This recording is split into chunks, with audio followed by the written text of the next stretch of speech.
Hey everyone, welcome back to Rate Tag Stacking. In today's video, I'm going to be continuing my silver stacking question series with another question that keeps popping up is what's the best way to store my precious metals? And this is the second episode or second video in this series here. The first one was last week, and it was about whether or not you should wear gloves when you are handling your precious metals. And just like that video, this video is not out to change anybody's minds or to say, you know, this is the best way to do it. This is just the way that I've been doing it since I've started stacking, and I find it has worked the best for me. So I'm just going to go over those things there. Starting with this here, one of the things that you'll notice when you're buying precious metals is that sometimes the coins come in this protective, plastic assay card. Sometimes it just comes in its own plastic protection already. I have seen some of the King Kong and Godzilla coins and Pac-Man and the Peanuts, all of those come in this. Even Atmex, I've seen that they have their own packaging that looks like this. It's blue, says Atmex, and it's like Mint Direct, I think it's called. And you can get like American Eagles in something that resembles this plastic protection. So yeah, like I said, this is the only silver coin that I have that's in the plastic like this. So it's not something that I look to avoid. If I really want to get a coin and it only comes in this protective casing, I'll either leave it in there or take it out and throw it in tubes that I have on the go. But it's not something that I would look at and say, oh, that's a deal breaker because it comes in that plastic. You either keep it in there, or it's easy enough to take it out. But the stuff that I use primarily are flips, capsules, and tubes. I really like the system that I have on the go with those. But before I jump into that, there's another thing that I only have a couple of, but I don't quite like, and it's these cardboard 2x2 flips. Now, whenever I get these, I usually take it out and put it into a capsule or just put it into a tube because I don't really like these cardboard flips. But if you like the flips and everything like that, you can get boxes where you can organize these in straight rows and things like that.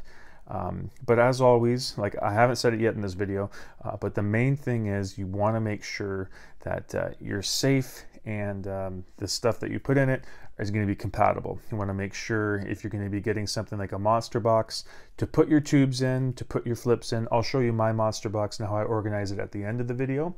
You're just going to want to make sure that you have your safe where you're going to be putting it away, and just double and triple check dimensions before you start buying things, just to ensure that when it comes time to close that door at the end of the night, it's actually going to close shut.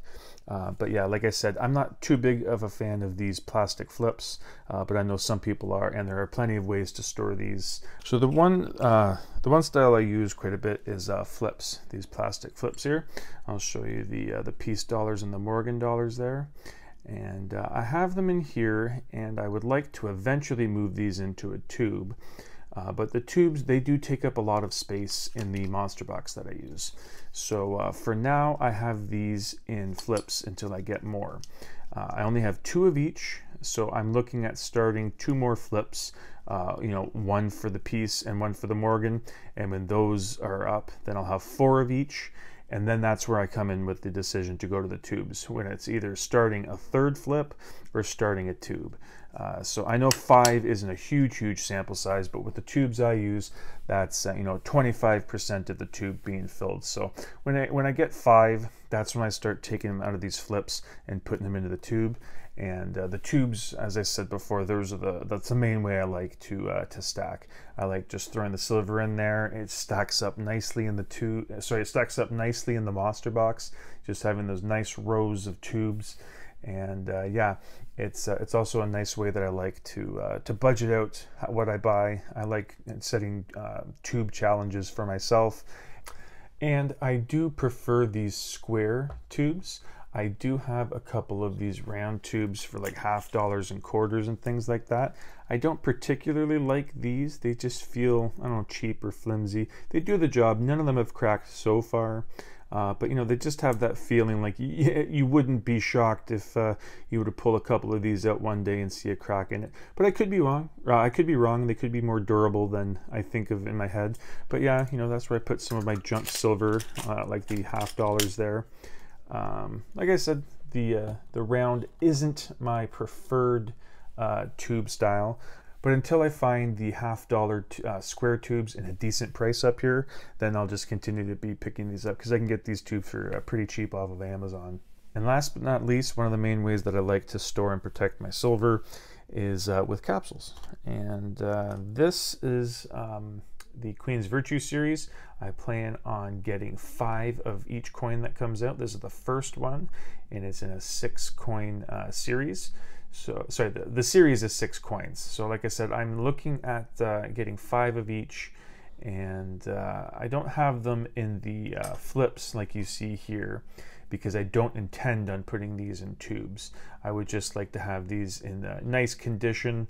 You know, as I said, I don't throw my stuff around, but with these tubes, sometimes when you're putting it away, you know, it might go down the wrong way. It might go, you know, the edge of the coin might hit the face of the last coin that's down there. You might get some nicks and dings if you're not completely careful.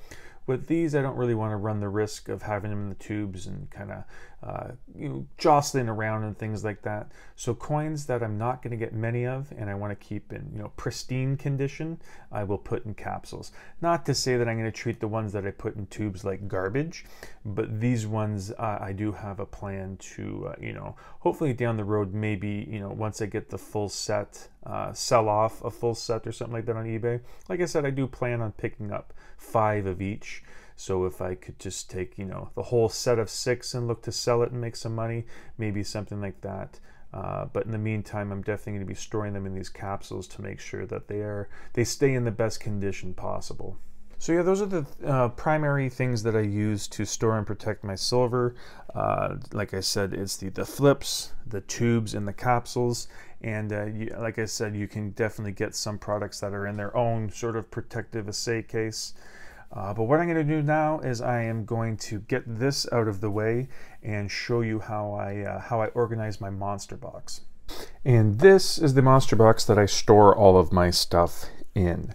And if you're going to be looking to get a monster box to put your tubes or your flips or your capsules in, then make sure you just check the dimensions on it and check the dimensions of your safe or wherever you're choosing to store and put it away for safekeeping. Just make sure that the dimensions all line up so that you know, you're not going to be left with a door half ajar trying to get the monster box in or something like that. This one is a Britannia box. It's a little bit of different dimensions than say like an American Silver Eagle box. I am using these generic tubes here. If this were to be full of tubes straight from the Royal Mint full of Britannias, they would be 25, but these are 20. So I've been using the generic 20 tubes there. And this is the remainder of my junk silver that I don't already have in these capsules, like the quarter tube and these $50 tubes there. These are primarily dimes that are still in here. I don't have any dime tubes yet. And in here, this is where all my gold is. Just a little bit over 2 ounces of gold in there. And as I said, this side here is with the tubes. And then over here, I have the, like I said, the junk silver tubes. And then in the middle here, underneath all of this, is where I put the 10-ounce bars. And that's about it for organization. The rest I kind of just dogpile in here, kind of Jenga it, and just whatever fits. They're in capsules, so I don't have to worry about them getting ruined, kind of floating around in the box. But there's plenty of room in here that, you know, not a lot moves around when it's in transit, in motion, going from safe to table to make videos, stuff like that. So, you know, it's pretty secure. It's not going anywhere, and there's not a lot of rattling or movement in here. It's pretty compact. So yeah, that's it for today's video. Thank you so much for watching. Let me know how you store your stuff. I do know that there's some people that strictly like capsules with their stuff, and they'll even buy the tubes that are for 20 capsuled coins. I don't have any of those yet. I might pick those up if I get enough of the capsules and they happen to be bugging me the way that they're being stored in the monster box. I may pick up one of those tubes that's for capsuled coins, but for now I don't particularly need it. But I'd like to hear from you, like I said in the comments, if you are one of those people that have those tubes with the capsuled coins, or if you just go with these regular tubes, or if you have a different way of doing it. Just let me know. But yeah, like I said, that's it for today's video. Thank you so much for watching, and I hope you come back for the next one. Thank you.